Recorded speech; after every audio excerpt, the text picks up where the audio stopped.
기술은 발전했는데 왜 이런 거 해결하지 못할까 싶은 것 중에 하나가 급발진 사고인데 맞습니다. 말이죠. 네. 자, 국내 처음으로 급발진 의심 사고를 재현한 시험이 있었다고요? 맞습니다. 아마 지난주 뉴스 많이 나와서 우리 청취자분들 많이 들으셨을 거예요. 보셨을 텐데 이 강릉 사건 하면 2년 전에 네. 이 손자를 태우고 가던 차가 급발진이 생겨서 이제 아이 12살 아이는 사망을 하고 네. 또 할머니는 상당히 부상을 많이 입었어요. 예. 그래서 이제 그 사건이 이제 굉장히 이슈화 됐었고 이게 이제 일반 급발진 저한테 워낙 많이 오니까요. 근데 예. 몇 초 만에 끝난 사고가 아니라 굉장히 길었습니다. 예. 시간도 길었었고 여러 가지 조치를 취하는 부분들도 목소리 녹음도 다 돼 있었고 그러다 네. 보니까 이 부분이 한 2년 동안 논란이 됐었는데 지난주에 했던 게 뭐냐면 같은 구간에서 예. 급발진 시작된 데에서 같은 차량 가지고요. 예. 이 프로 드라이버가 앉아서 예. 똑같이 실험을 한 겁니다. 경찰이 그 길을 통제를 하고요. 강원도 강릉에서. 맞습니다. 네. 4번 정도를 반복을 실험을 했는데 지금 아쉬운 게 뭐냐면은 이 대한민국에서 자동차 급발진 의심 사고가 생긴 지 40여 년이 됐는데 네. 100% 패소를 했었거든요. 그거는 이제 우리나라 PL법 제조물 책임법에 자동차의 결함을 운전자가 밝혀야 되는 구조로 돼 있어요. 피해자가 그걸 증명해야 된다는 거죠. 근데 이 전문적으로 이 전제적 이상인데 네. 이거를 재현도 불가능하고 흔적이 남지가 않습니다. 예. 근데 이제 지난주에 재현 실험했다는 것은 국내 최초고요. 네. 또 중요한 게 정부가 한 게 아닙니다. 네. 이게 피해자 가족이요. 예. 또 17번 강릉에 있는 같은 연식의 차를 빌려주는 분도 나왔었고 네. 드라이버도 강릉 출신이 내가 자진해서 이거 내가 대신 운전해 주겠다. 예. 뭐 이런 여러 가지로 보태가지고 실험이 된 거거든요. 네. 그러니까 이게 좀 아쉬운 게 정부가 좀 나서서 이런 재현 실험을 했으면 좀 더 나았을 텐데 언제까지 소비자가 나서서 증명하고 입증해야 되냐. 네. 또 법적인 체계가 40여 년 동안 하나도 변하지 않았다는 거. 네. 그래서 지금도 워낙 소송 중인 게 많고요. 예. 저한테 오는 것 어마어마하게 많습니다. 그러니까 정부 신고되는 것보다 더 많이 오니까요. 네. 근데 제가 뭐 개인 해결사도 아니어서 근본적으로 예방하고 또 이 기울어진 운동장 법적인 체계를 바로잡는 거 이런 체계가 굉장히 중요하기 때문에 이번 재현 실험의 최종 결과는 아직 통합적으로 안 나왔는데 네. 얘기는 지금 일부 들었어요. 예. 뭐 그쪽 가족들 뭐 담당 변호사 저도 잘 아는 분들이고 자문을 제가 해주고 있거든요. 예. 그래서 아마 이런 결과가 최종적으로 나오면은 이번 실험은 어떤 게 있냐면요. 예. EDR이라고 자동차 사고 기록 장치가 있는데 네. 그 국가서에서 EDR에 기록된 기록을 가지고 보통 재판 과정에 내놓으면은 이거 100% 가속 페달을 밟았네요라고 해서 운전자가 패소하는 증거를 썼었어요. 예. 근데 지난 실험은 뭐냐면은 그 EDR에 기록된 기록이 실제로 재현 실험한 거하고 맞지 않는다는 걸 입증하는 실험입니다. 아. 이게 맞지 않는다는 게 최종적으로 나오면은 EDR의 사고 기록 장치가 지금까지 면죄부였는데 예. 이게 문제가 있다는 거기 때문에 지금 소송 중에 제조사 측에 면죄부였죠. 그렇죠. 면죄부. 네. 그러니까 이게 기록이 되면은 EDR 문제가 있네라는 게 입증이 되는 거기 때문에 그러니까 EDR 상으로 이제 가속 페달을 밟았다고 나오지만 네. 그게 운전자는 밟지 않았는데 자동으로 저절로 밟혀진 걸로 지금 그렇죠. 그렇게 이제 피해자는 얘기하는 거죠. 그게 왜 그런 부분이 나올 수가 있냐면은 EDR이라는 것 자체가 사고 기록 장치가 원래 아니었어요. 네. EDR은 뭐냐면은 자동차 제작사가 자사 차량의 에어백이 터지는 전개 과정을 보기 위해서는 소프트웨어예요. 네. 근데 어느 순간부터 사고 기록 장치로 둔갑을 한 건데 아. 또 EDR에 기록되는 기록이요.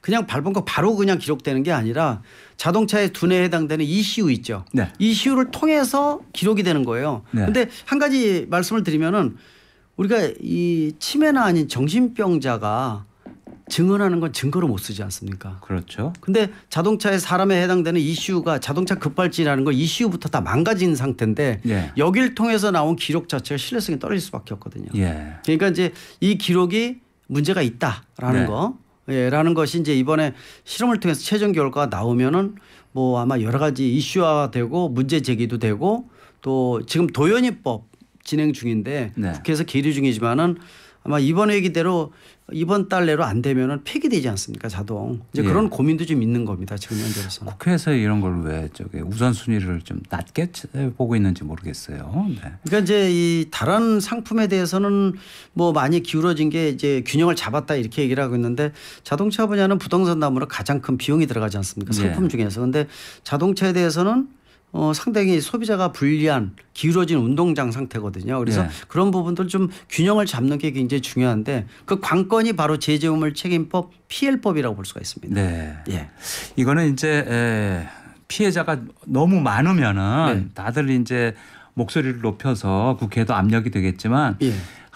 이런 급발진 사고 안 당한 사람들은 남 얘기로 생각하기 맞습니다. 그러니까 그냥 자꾸 넘어가는 것 같은데. 피해자 가족들 모임들도 있거든요. 예. 이게 이제 사망자도 워낙 많이 발생했기 때문에 전체 모이면은요 안타까운 정도가 아닙니다. 왜냐하면은 이게 나한테 생기다니라는 거죠. 그렇죠. 아까 말씀하신 대로 나한테 안 생긴다라고 생각하는데 생긴 다음에는 이게 남의 얘기가 아니라는 거죠. 예. 굉장히 심각한 두려움을 자아내는 지금도 계속 생기고 있고 내연기관뿐만 아니라 하이브리드나 전기차까지도 다 발생하기 때문에 네. 차 구분 없다 이렇게 말씀드릴 수가 있습니다. 그러니까 이게 2년 전 강원도 강릉 사건에 네. 대한 조사 재연 실험이었잖아요. 예. 그러니까 그 재판이 계속되고 있고 법원이 지정한 감정인도 입회를 했고. 네. 네. 근데 EDR 거기 계기판에는 시속 136.5km 네. 풀로 악셀을 밟은 걸로 지금 네. 그 기록은 돼 있는데 네. 그거를 어떻게 현실에서는 그렇게 됐을 리가 없다. EDR 자체에서 나온 거 보면은 최종 마지막 5초도 계속 풀로 밟고 있었다 그러는데 네.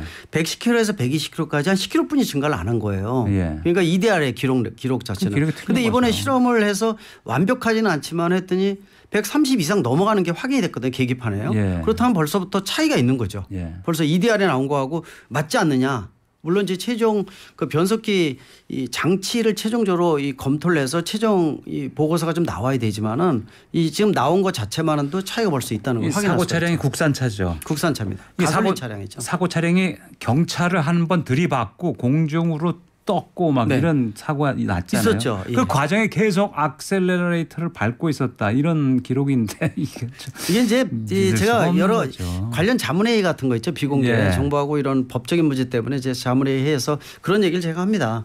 대한민국의 차량에 영상 블랙박스가 80% 들어가 있거든요. 거의 다 들어가 있잖아요. 네. 근데 영상에 찍힌 거 보면은 또 대한민국에 제일 많은 게 과속 방지턱이에요. 예. 그러면 8, 90km 차가 달리게 되면은 과속 방지턱에 탁 걸리면은 차가 붕 뜨지 않습니까? 네. 그럼 운전자도 같이 떠요. 예. 공중에 뜰 때 발이 계속 밟고 있네. 발도 떨어집니다. 네. 근데 발도 떨어지는 거를 우리가 다 알 수가 있거든요. 근데 EDR에는 100% 밟은 걸로 계속 밟은 걸로 나와요. 그러니까 영상하고 안 맞는 사건들도 굉장히 많죠. 자, 한국에서는 급발진 의심 사고가 나면 그것을 소비자, 이 피해자가 직접 입증을 해야 된다는데 해외는 어떻습니까? 뭐 대표적으로 미국을 많이 얘기를 해요. 네. 자동차 급발진이 차종 구분 없이 발생을 하지만은 제일 많이 생기는 차종이 가솔린 차와 가솔린 엔진과 자동 변속기 있는 차가 제일 많거든요. 네. 근데 이 차가 또 제일 많은 국가가 미국입니다. 네. 그런데 그래서 미국도 상당히 많이 발생을 하는데 미국은 법적인 체계가 어떻게 되어 있냐면은 재판 과정에서 자동차 제작사가 자사 차량에 결함이 없다는 것을 제작사가 밝혀야 돼요. 제작사가 예. 밝혀야 된다. 그러니까 이제 결론이 급발진이라고 결론은 안 냅니다. 재판 과정에서도. 네. 왜?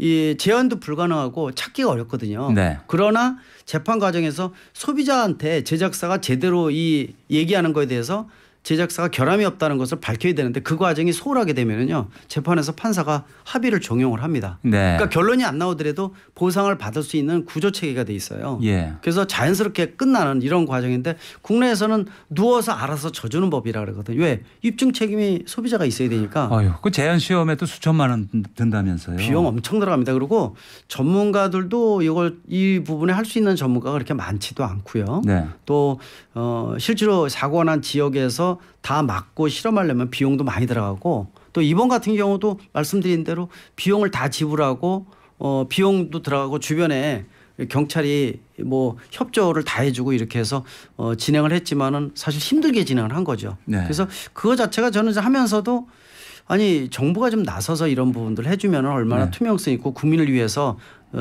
역시 정부가 국민 편이다는 인식을 줘야 되는데 네. 이 민간인이 알아서 자기 돈 비용 가지고 한다는 것 자체가 네. 그 입증 책임에 대한 것들이 최초인 것도 그렇지만은 좀 아쉬운 거는 분명히 말씀드릴 수가 있는 것이죠. 네.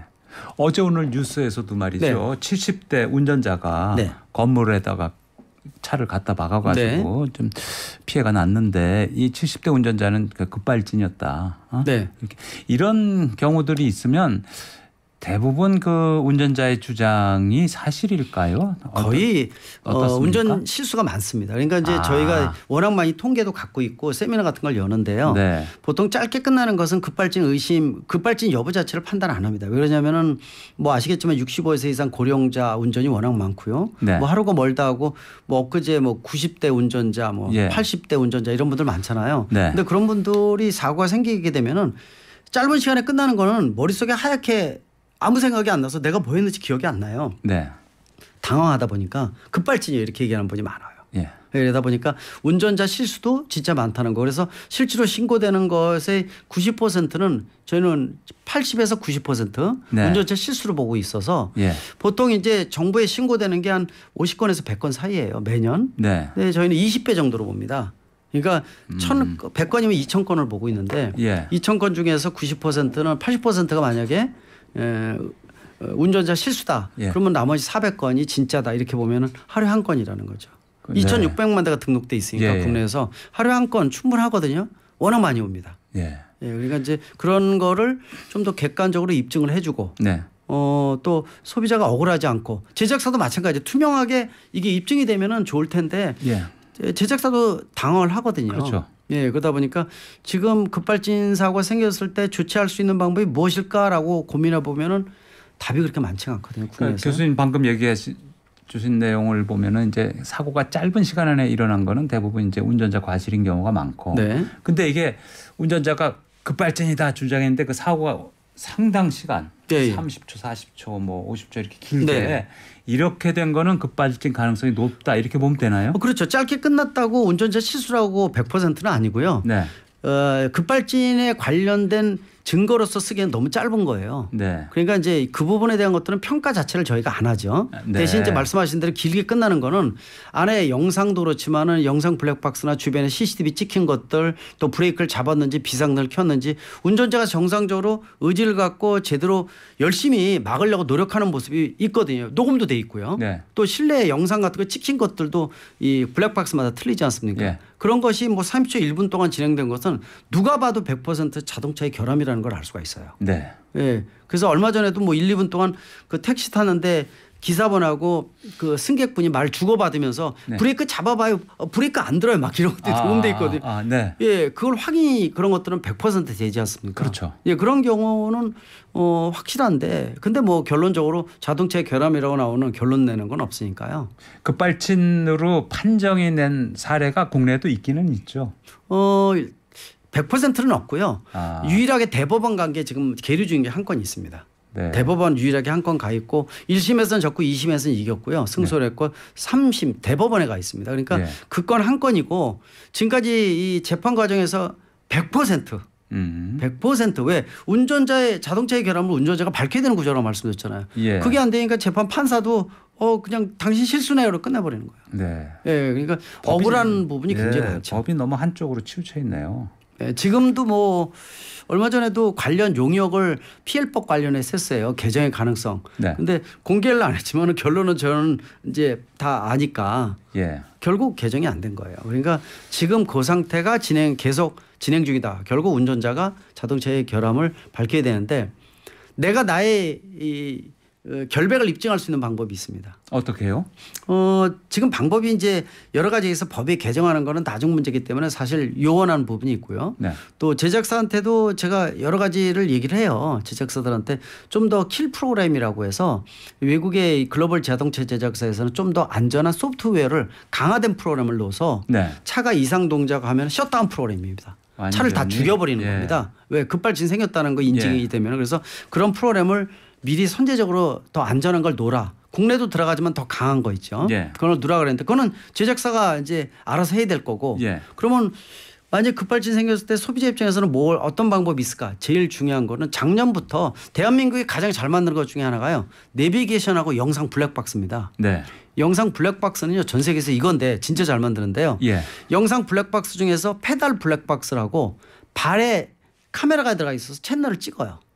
내가 가속 페달을 밟았는지 브레이크를 밟았는지 그래서 그 채널이 들어간 블랙박스가 여러 가지가 나오고 있어요. 지금 출시가 되고 있어요. 발 띄었는지 여러 제작사. 밟았는지 이게 다 영상에 기록되는군요. 그렇죠. 그래서 앞으로 새 차를 사신다든지 네. 아니면은 이 영상 블랙박스를 교체하게 되면은 페달이 들어간 블랙박스를 꼭 끼세요라고 말씀드린 게 네. 그거는 영상이 찍혀 있으면은 위변조도 쉽지가 않기 때문에 예. 그 증거만 있으면은 나의 결백을 입증하면 100% 자동차에 페달 결함이 안 없어요. 밟았다는 게 다 이제 영상으로 나오는 거니까. 증거 영상이 나오는 그거는 거네요. 100% 이길 수가 있습니다. 그러네요. 그래서 지금 작년부터 보급이 되기 시작을 했으니까 아마 이게 많이 보급이 되면은 급발진 중에서 이걸로 찍힌 것이 나오면은 이기는 사례가 나올 것으로 보고 있어요, 저는요. 그렇겠네요. 예, 그래서 꼭 소비자가 할 수 있는 방법이 이 방법뿐이 지금 현재로 대한민국은 없습니다라고 해서 그 말씀을 꼭 드리죠. 페달 영상에 예, 들어가 있는 블랙박스. 블랙박스를 예, 달아라. 지금 종류가 굉장히 많습니다. 많이 네. 나와 있습니다. 그러네요. 네. 네. 자, 그러면 말이죠. 급발진 사고는 왜 발생하는지 네. 그 급발진 방지하는 안전장치도 있긴 있잖아요. 있긴 있고요. 지금 강화되고 있습니다. 강화되고 있어서 뭐 여러 가지 안전장치도 있고 뭐 1980년 초부터 시작을 했어요. 예. 그 시작한 시점을 딱 보면요. 자동차에다가 기계식 이 엔진에서 전자 제어 이 ECU로 이 제어를 해주는 장치가 들어가면서 급발진이 시작됐어요. 네. 그래서 전자 제어 이상이라는 것을 우리 전공한 분들은 대략 다 알거든요. 네. 그리고 미국에서도 일부 확인이 됐지만은 전자 제어 시스템 알고리즘 소프트웨어 이상이라는 것도 일부 확인이 됐기 때문에 네. 근데 이 부분들은 사고 난 다음에 재현도 불가능하고 흔적이 남지가 않아요. 정상 동작돼요. 그러니까 국가수에서 이 급발진 의심 사고 난 차를 확인해 보게 되면 브레이크 이상이 없네요. 다 이상 없네 이렇게 얘기를 합니다. 그러니까 운전자 입장에서는 자동차의 결함을 밝혀야 되는 상태에서 원상태니까 뭐 요원한 거죠. 비전문가인 자동차 운전자가 밝히는 건 불가능하다 이렇게 볼 수가 있습니다. 그러니까 90년대부터 도입된 그 기어 변속 잠금 장치. 네네.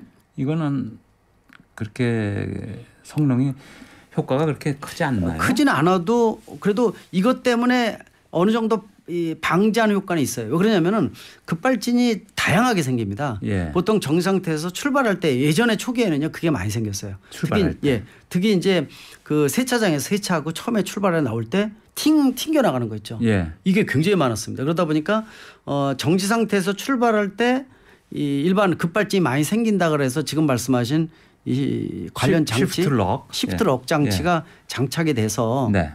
이게 뭐냐면은 브레이크를 밟아야지만 변속을 할 수가 있는 거예요. 그렇죠. 그러니까 브레이크를 밟고 변속을 하면 아까 말씀드린 대로 예전 거는 브레이크 밟지 않고 뒤에다 놨는데 그냥 차가 튕겨나가는 급발진이 생기니까 네. 브레이크를 밟으면 그나마 좀 방지할 수 있다라는 측면. 많이 이것 때문에 보완이 됐다 보고 있지만은 예. 완벽하지 못하다. 하나 가지고 되는 건 아니다 이렇게 말씀드릴 수가 있죠. 네. 원인이 그 여러 가지가 있을 맞습니다. 수 있고. 네. 예. 그러니까요. 네. 교수님. 네. 급발진이 특별히 많은 차량 종류 따로 있을까요? 1980년대 초부터 발생을 했다 이런 말씀을 드렸고 차에다가 이제 전자제어 시스템을 넣으면서 발생을 했습니다. 그러니까 전자제어 자체가 문제가 있다라는 것을 저희가 알 수가 있고 저 자체도 이제 전자제어 전공을 했으니까요. 예. 그래서 대부분 이쪽 전공하신 분들은 전자제어 우리가 휴대폰 같은 경우 쓰다가 혼자 프로그램이 돌아간다든지 끊어진다든지 예. 이 지금 자동차는 휴대폰에다 바퀴 붙인 휴대폰 바퀴 달린 휴대폰이라고 보셔야 되거든요. 네. 그러니까 이 상황이 똑같이 차에 생기게 되면 차에 이상이 생길 수가 있는 거예요. 네. 그게 바로 그 종류의 하나가 급발진이라고 보시면 되고. 그러니까 옛날 차들 기계식 수동기어 이런 거는 발생 안 급발진이 하죠. 나을 수가 없는 그렇죠. 거죠. 수동 변속기 자체는 사람이 엔진의 힘을 동력을 전달을 직접 사람이 끊었다 이었다 하기 때문에 급발진 자체가 없어서요. 네. 유럽 같은 경우가 많이 없는 이유가 전체 2대 중에 한 대가 디젤 차고 네. 디젤 차는 발생기도 굉장히 적거든요. 예. 그리고 전체 2대 중에 한 대가 수동 변속기예요. 예. 그러다 보니까 절대적으로 수치가 적다 이렇게 볼 수가 있는데 그래서 생기는 거는 제일 많은 거는 일단 내연기관차 중에서 가솔린이니까 자동 변속기가 많죠. 네. 자동 변속기는 무조건 필수 조건입니다. 네. 그리고 가솔린 차 쪽이 제일 많이 생기고 그게 전체 이 발생 빈도 생긴 것 중에서 이 기록을 보면은 90%예요. 네. 예, 그리고 이제 나머지가 이제 디젤 차 중에서도 전자제어 디젤 엔진. 네. 왜냐면은 가솔린 엔진과 디젤 차는 이 폭발하는 방식이 틀리다 그러죠. 예. 디젤 차는 공기 집어넣어서 압축감은 뜨거운 상태에서 연료를 분사시켜서 터뜨리는 거고 가솔린은 불꽃 점화 방식이라 해서 연료하고 공기 섞은 상태에서 불쏘시개 넣어서 터뜨리는 방식이에요. 그래서 원리가 틀린데 그래서 택시도 생기는 이유가 택시 자체가 LPG 엔진인데 LPG와 가솔린은 시스템이 똑같습니다. 네. 이게 사촌간이라 그러죠. 예. 그래서 전자제어 디젤 엔진이 한 5%, 나머지 5%가 요새 생기는 하이브리드 차나 전기차라고 보시면 돼요. 네. 왜냐? 아직 이제 전기차는 2,600만 대 국내 등록 대수 중에서 57만 대뿐이 안 되거든요. 아직 절대적으로 적으나 그럼에도 불구하고 전기차 급발진 요새 몇 건 나온 거 아실 네, 거예요. 몇 건 나왔죠. 예, 그러니까 많아지면 더 많아질 것이다. 예. 이렇게 예상할 수가 있습니다. 전자제어가 결국은 문제인데 그렇죠. 말이죠. 근데 급발진 사고가 나기 전에 차량에 어떤 징후 같은 게 나타날 수 있나요?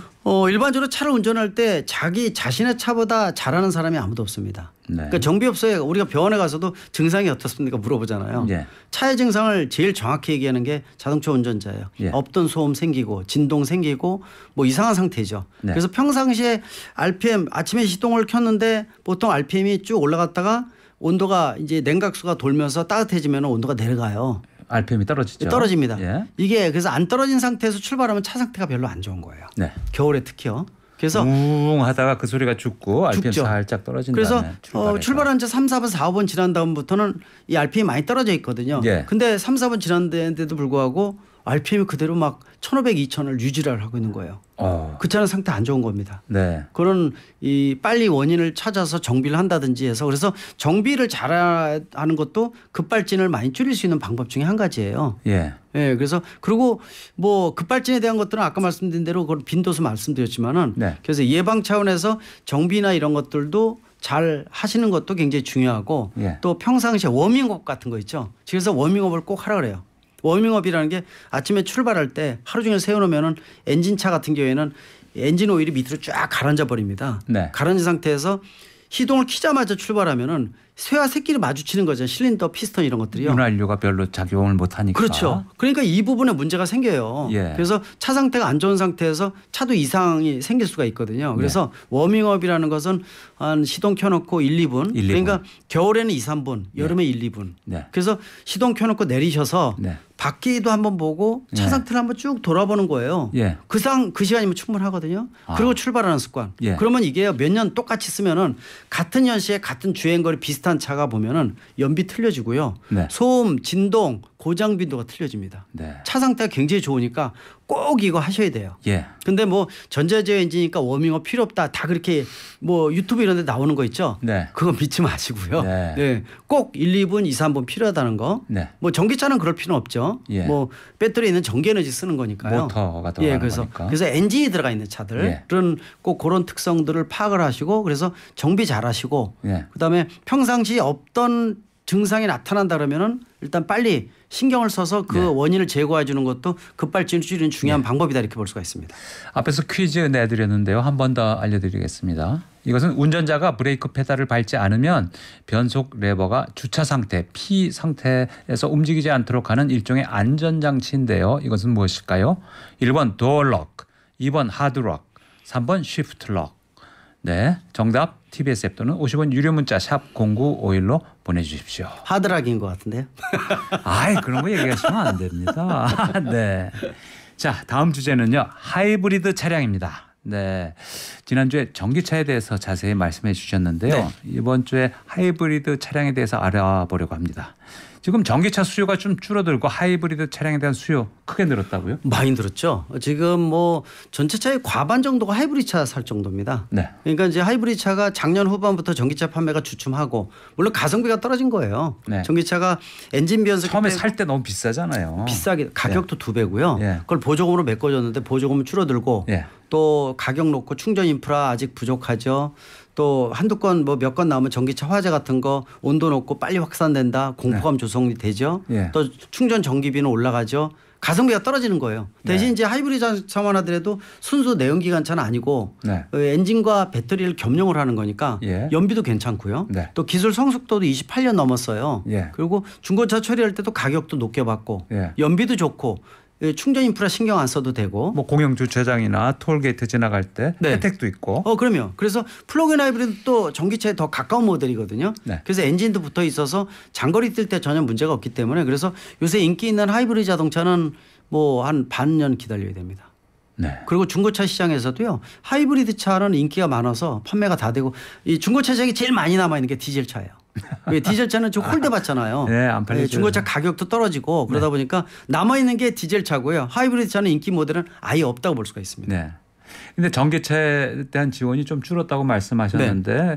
그래도 하이브리드 차에 대한 지원보다는 전기차가 많은 것 같아요. 하이브리드 많죠. 차에 대한 지원은 왜 이렇게 거의 작은가요? 지금 세제 혜택뿐이 없다 이렇게 보시면 되고요. 네. 그게 이제 우리나라 자동차 관련 부서가 산업부, 국토부, 환경부입니다. 네. 세 개 부서가 시너지를 내야 되는데 부처 간의 이기주의도 있고요. 사각지대도 존재를 해요. 네. 특히 이제 보조금에 관련된 것은 세제 관련 쪽은 산업통상자원부가 소관이고요. 네. 보조금을 주는 것은 충전기와 더불어서 전기차는 환경부 소관이에요. 예. 이게 맞지가 않아요.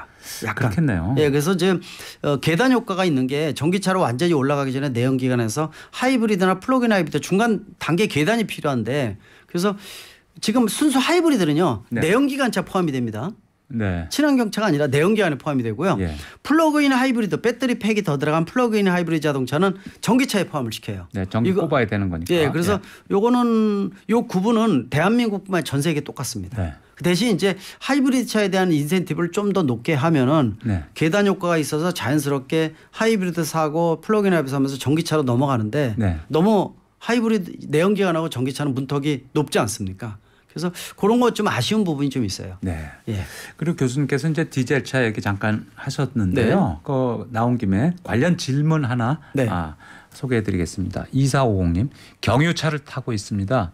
경유 차량은 2025년부터 서울 시내에 못 들어오나요? 자세히 알려주세요 해주셨나요? 그거 못 들어오는 건 아니고요. 네. 보통 이제 이 경유차에 대한 등급이 강화된 게 5등급만 못 들어왔었는데 4등급까지 강화되는 건데 이게 항상 못 들어오는 게 아니고 미세먼지나 초미세먼지 경계 발령을 내려서 수도권 진입에 대한 규제가 강화되는 날이 많이 날라온 날이 있죠. 안 좋은 예, 날. 예. 그러니까 우리가 보면 항상 보면은 미세먼지, 초미세먼지, 뭐 좋음, 보통, 나쁨 이런 거 있지 않습니까? 예. 나빠서 이 대기권 관련법이 진행이 돼서 도심지 못 들어오게 할 때 이 차가 못 들어오는 거예요. 네. 그러니까 불편한 거죠. 예. 그러니까 특히 이제 겨울하고 봄에 있어서 날씨가 미세먼지 때문에 나빠지는 날 있죠. 예. 이때 일을 봐야 되는데 차가 못 들어오는 거죠. 예. 그것이 이제 5등급만 했다가 4등급까지 강화되는데 그 4등까지 내려가는 대부분의 차가 디젤 차거든요. 네. 그래서 지금 디젤 차를 만약에 내가 구입한다 그러면은 저는 권장은 안 하거든요. 지금 등급 얘기하신 거는 연비.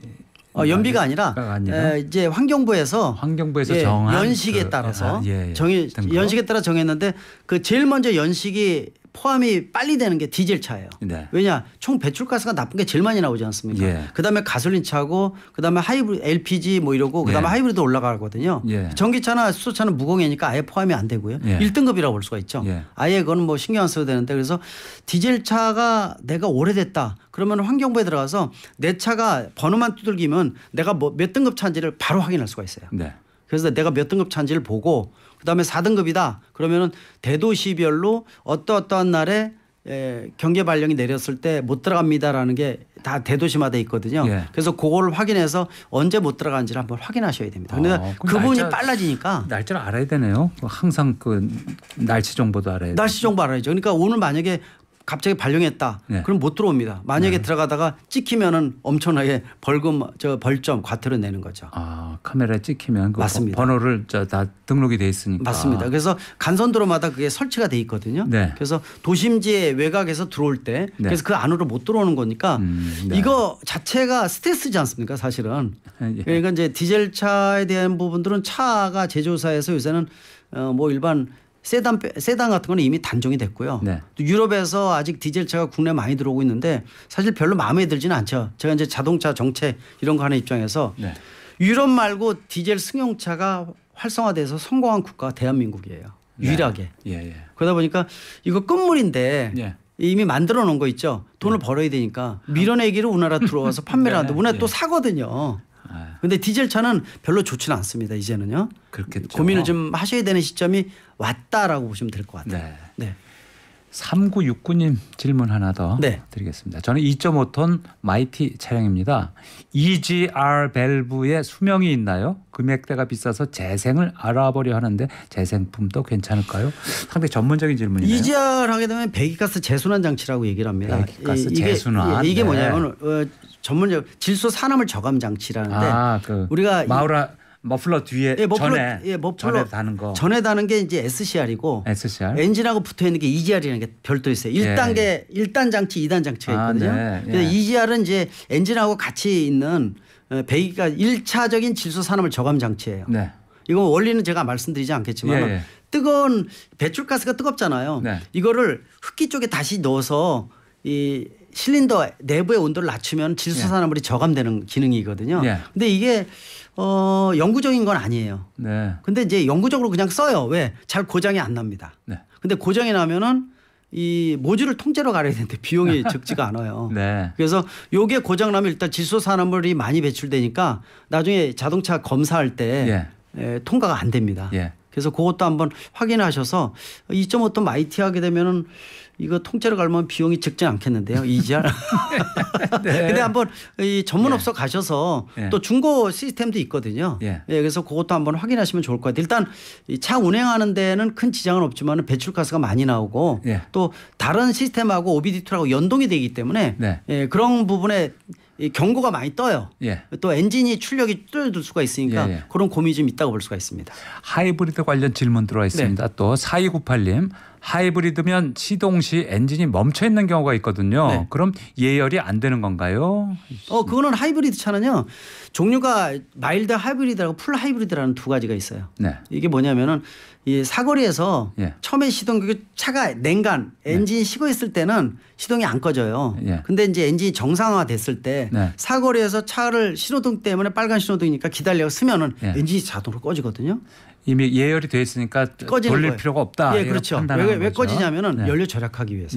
왜 꺼진 만큼 연료 절약되고 연비 좋아지고 배출가스 안 나오니까. 그래서 유럽에서 나오는 수입차는 이 우리가 말하는 공회전 제한 장치라 그러고 전문 용어로 ISG라 그래요. 아이드 스피드 앤 고 시스템이라 그러는데 그래서 유럽에서 들어온 차는 100% 사고를 했으면은 엔진이 갑자기 꺼지면 깜짝 놀래거든요. 출발하려면 그때 도로롱 하고. 그렇죠. 근데 발을 브레이크를 띄면은 시동이 자동 걸려요. 자동 걸리는데 이게 반복이 너무 많으면은 어떤 문제가 생기냐면 물론 이제 강화를 해서 만들었지만 스타팅 시동 스위치하고 시동 장치하고 배터리 수명이 좀 줄어들어요. 근데 그걸 많이 강화를 했으니까 근데 저는 요 장치 별로 마음에 들어지는 않는데 가솔린은 괜찮은데 디젤 차는 껐다 켰다 하면은 압축 차가 방식이니까 별로 좋지는 않거든요. 그렇겠죠. 그런 고민이 있습니다. 그러니까 이제 시동 꺼지는 거 이상하게 생각하지 마시고요. 또 불편하시면은 앞에 스위치가 있어서 ISG 기능을 오프로 해놔도 돼요. 근데 이제 이게 의무적으로 넣은 이유가 메이커에서 유럽이 의무화가 된 건 아닌데 제작사들이 연비를 좋게 만들고 배출가스 탄소 중립이라는 목적으로 장치를 넣은 겁니다. 그러니까 활용하시면 연료 절약에 상당히 기여를 할 수 있다고 말씀드릴 수가 있습니다. 교수님께서 지난주 전기차 설명해 주실 때 겨울철에 연비가 많이 떨어진다. 그다음에 이제 감전 사고 같은 건 좀 조심해야 된다. 등등 얘기해 주셨는데 하이브리드 차량은 그 배터리 관련해서 전기차하고 다른가요? 틀린데 더 복잡합니다. 그러니까 기존의 내연기관 시스템에다가 배터리를 이용해서 모터를 이용해서 이 에너지를 집중적으로 융합시키는 융합 장치가 따로 있어요. 더 복잡하고요. 근데 이제 관리적인 측면에서는 일반 운전자 입장에서는 특별히 다른 건 없어요. 뒤에 들어가 있는 배터리 팩도 크지가 않아요. 굉장히 적습니다. 일반 전기차 대비해서는 20분에서 30분에 그러니까 내연기관처럼 생각하면 내연기관 쓰시면 특별히 안전 조심할 건 없어요. 없다. 특별히 없습니다. 그리고 그만큼 배터리 용량 큰 것도 아니고요. 시스템 복잡하지만은 또 전기차 같이 밑에 전기차가 완전히 바닥에 깔린 것도 아니고 보통 뒤트렁크 쪽 하단에 들어가 있어요. 뒤트렁크 열어보면은 안쪽에 뭐 아니면 뒷좌석 밑에 이 하이브리드용 배터리가 크지는 않습니다. 고개 들어가 있는 정도고 시스템만 약간 복잡해졌다 이런 거지. 운전자 입장에서는 똑같아요. 엔진 똑같이 붙어 있고 냉각수, 워셔 이런 거 다 갈아주시는 거니까 일반 전기차가 일반 내연기관차 같이 똑같이 관리하시면 된다 이렇게 보시면 되죠. 전혀 문제점은 없습니다. 자, 오늘 하이브리드 얘기 조금 더 나누고 싶었는데 네. 시간이 허락하지 않네요. 다음 주에 또 조금 더 이어가도 될 것 같습니다. 네. 네, 대림대학교 김필수 교수님께서 좋은 말씀 많이 해주셨습니다. 교수님 오늘 감사합니다. 네, 고맙습니다.